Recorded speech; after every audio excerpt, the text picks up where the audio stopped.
Pakistan tour. বাংলাদেশিদের জন্য পাকিস্তানের ভিসা ফ্রি, অর্থাৎ ইন্ডিয়ার মতো পাকিস্তানের ভিসা নিয়ে জটিলতা বা অনিশ্চয়তা নেই। ভারত শাসিত কাশ্মীরে যেমন পেহেলগাম, সোনমার্গ, গুলমার্গ বিভিন্ন স্পট রয়েছে, পাকিস্তানের আজাদ কাশ্মীরেও তেমনি নীলাম valley, Lipa valley, Jhelum valley ইত্যাদি স্পট রয়েছে। স্ক্রিনে দেখতে পাচ্ছেন নীলাম ভ্যালির একটি স্পট নীলাম নদী। নীলাম নদীর ওপারে ভারত, এপারে পাকিস্তান। এই নীলাম ভ্যালি পাকিস্তানের আজাদ কাশ্মীরের একটা মাস্ট ভিজিট প্লেস।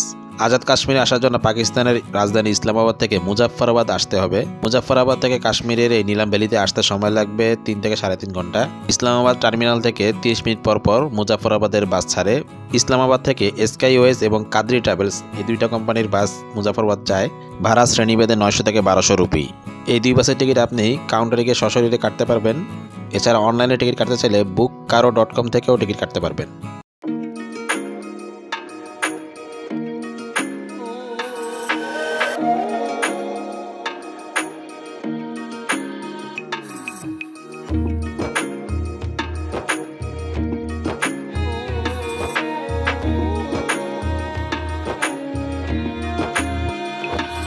আজাদ কাশ্মীরের আরেকটা জনপ্রিয় টুরিস্ট স্পট হলো কুন্দল শাহী ওয়াটারফলস।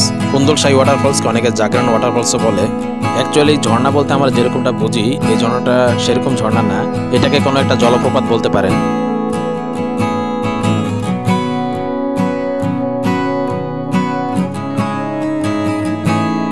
জলপ্রপাতের পাশের সাইনবোর্ডে উর্দুতে অনেক কিছু লেখা, যারা উর্দু পড়তে পারেন তারাই বুঝবেন এই লেখার অর্থ। যারা নীলাম ভ্যালি ঘুরতে আসে তারা কেউ এই স্পটটা মিস করে না।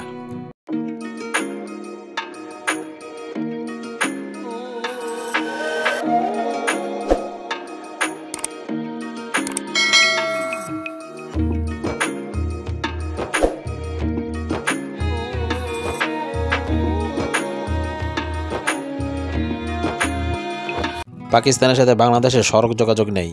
পাকিস্তান ট্যুরের প্রধান সমস্যা অত্যধিক বিমান ভাড়া। বাংলাদেশের সাথে পাকিস্তানের সরাসরি কোনো ফ্লাইট চালু নেই, এজন্য কানেক্টিং ফ্লাইটে পাকিস্তান যাওয়া লাগে, যার ভাড়া নাই বা বললাম। তবে বাংলাদেশ থেকে সরাসরি পাকিস্তানের ফ্লাইট চালু হলে 25,000 টাকায় পাকিস্তান যাওয়া যাবে আশা করা যায়।